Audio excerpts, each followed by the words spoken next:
Good morning. I'm Rob Allen. I'm the Incident Commander for Pacific Northwest Team 2, and we're here today to talk a little bit about, get a look at what this fire looks like from the air as we're flying around it and taking a look at what we've seen. When you look at a fire like this on a map, we've got a big, large red area here in the middle, and the impression is that that's completely burnt or it's all still really on fire. And the reality is quite a bit different. There's generally quite a mosaic pattern, and we've done a lot of work here. As of this morning, we're 96% contained around this fire, and that means that we've been spending a lot of time working around the edges. Most of our fires are kind of same like this. This fire's been on the landscape for 34 days. It hasn't had any appreciable movement in 9 days. It hasn't had any big movement in 20 days. So for about a week there, it made really big runs. It made it from east to west, or west to east really fast.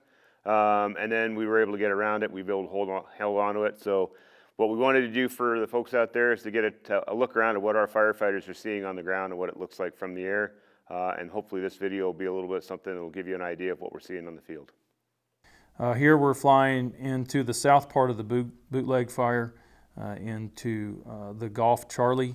We're just to the east of the Ivory Pine Road. This fire has been in patrol status for a couple weeks now.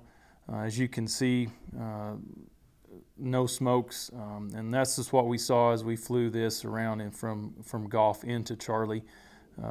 There where Charlie picks up the 3-4, the Forest Service Road 34 as their initial containment line. You can see areas of intense fire there, and then down by the line, pockets of green, of unburned, or just where it was, the intensity was lighter. As we move into kind of going counterclockwise around the fire, we're looking at up into Division Echo, and we're flying right into the Charlie Echo break. That road system you see there is part of the 3-4 road system, and you can see the old Watson Creek fire scar from 2018. See where the Bootleg burnt into it, and that fire was a good catcher's mitt for us as it burned into it. But one thing you'll start to see is as we move just to the kind of northeast of the Watson Creek fire, we'll move into a chunk of ground here in Division Echo where we're able to pick it up direct. One thing to note is you see very little smoke along the edge of the perimeter. Here in this shot of the video, you can see some interior smoke. That's just green pockets of fuel, unburned fuel that are burning. The perimeter has been mopped up. It's been in patrol status and looks really good. No smokes, no activity for the last couple weeks here in this part.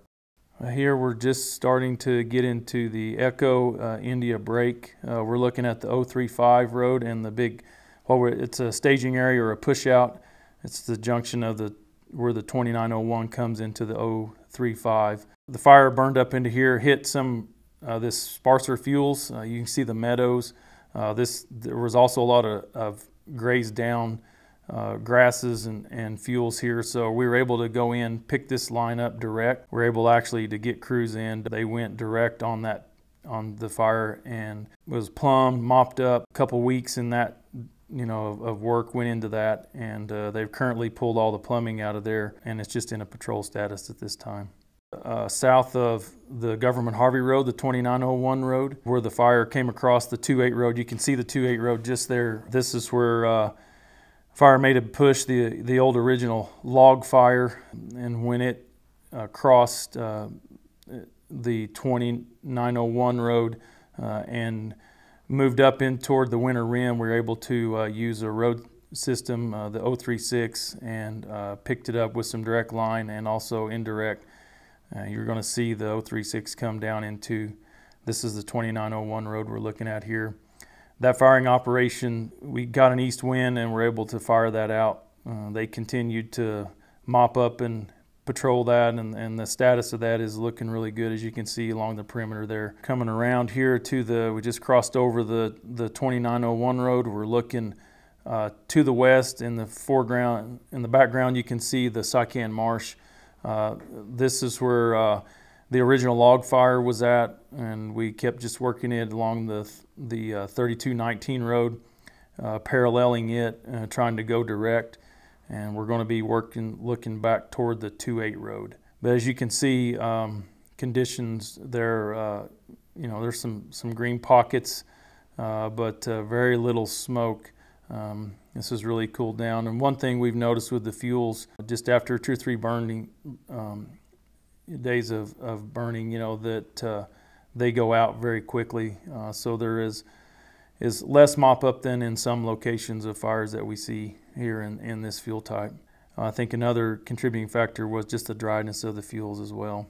So yeah, you can see that, along the perimeter there's no heat at all showing. The smoke that you're noticing is way interior. Something also to notice is just how the fire burnt. A very mosaic pattern there in those fuel types. We just crossed over the 28 road. We're flying still along the north flank. Kind of there you can see the Saikan River in some of that, just there in that more open ground. And we're flying west toward the Saikan Marsh. The change in fuel type from that broken scabby ground, some sagebrush, and then into the more grassy fuel type really limited the fire's ability to move across the marsh. Even though the marsh is drier than normal this year, it still struggled to get across it in some areas, except for these fingers of heavier timber. And that's where we cut that off, and there in the power line corridor did some firing.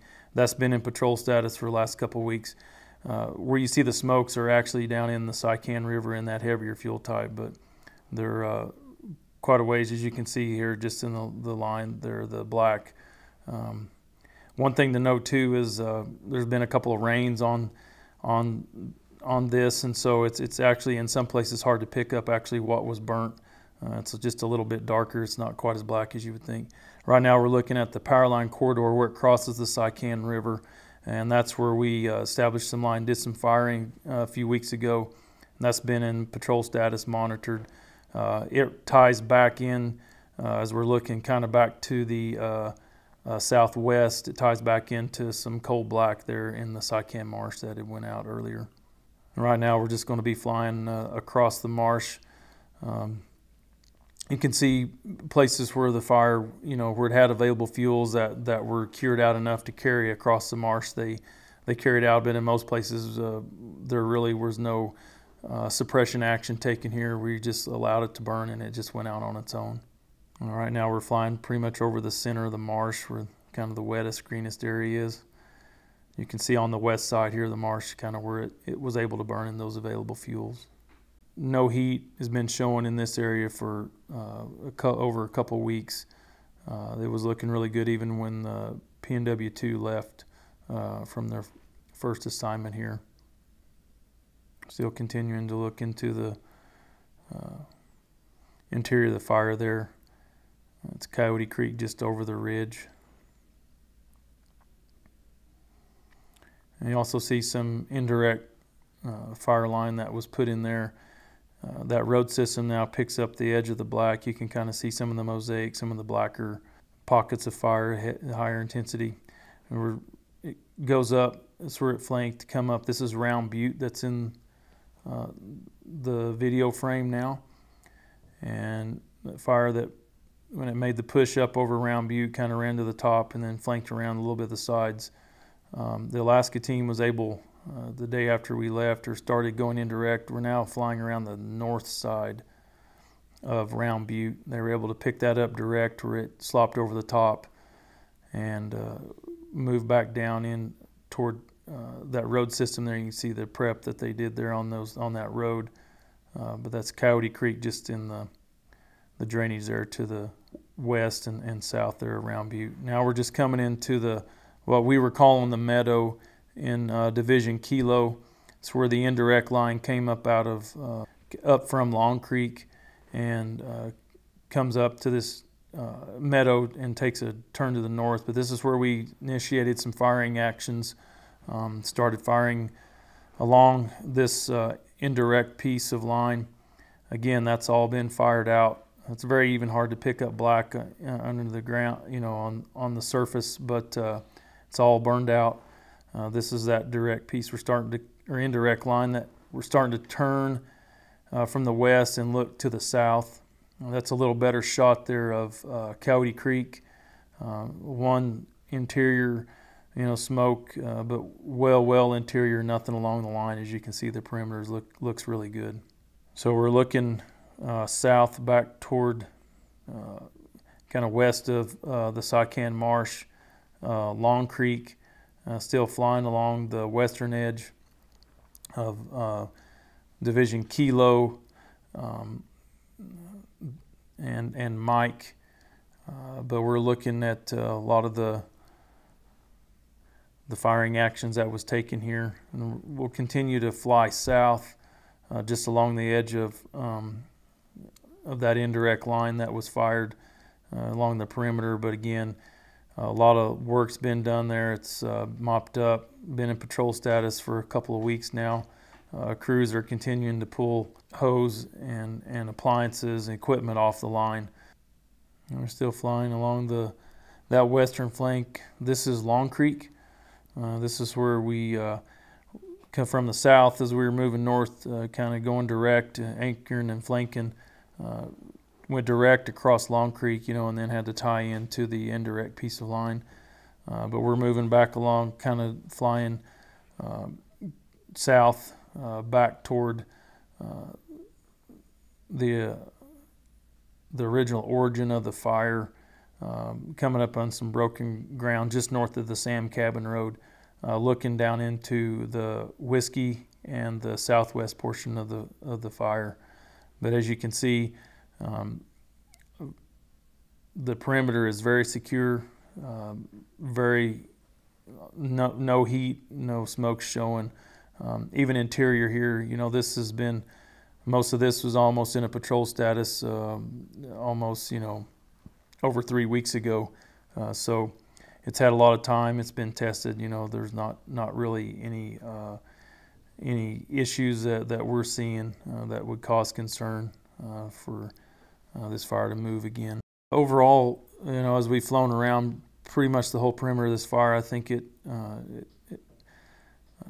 paints a good picture here that you know, a lot of this fire is pretty secure. What we're seeing on the ground, you know, we've very few smokes along the perimeter as close to the line. We've been able to secure that edge and feel pretty confident that the bootleg is going to stay within its current footprint. One last thing to add is that with the fire, you know, as we flew that and looked at it, there's, you know, pockets of high intensity and low intensity. So you see a very mosaic pattern, and that's prevalent throughout the whole fire. There were days that it just was a surface fire and just backed or you know, moved pretty slow, and there was days when it was, as you know, it had huge growth. So I think that's one thing that to identify as we look at that, you know, even though there were some green pockets, we still feel pretty secure that fires burnt through those fuels aren't really available to reburn. Yeah, I hope that what we just took a look at was helpful or beneficial. If you have any questions or comments, just please leave them below. Thank you.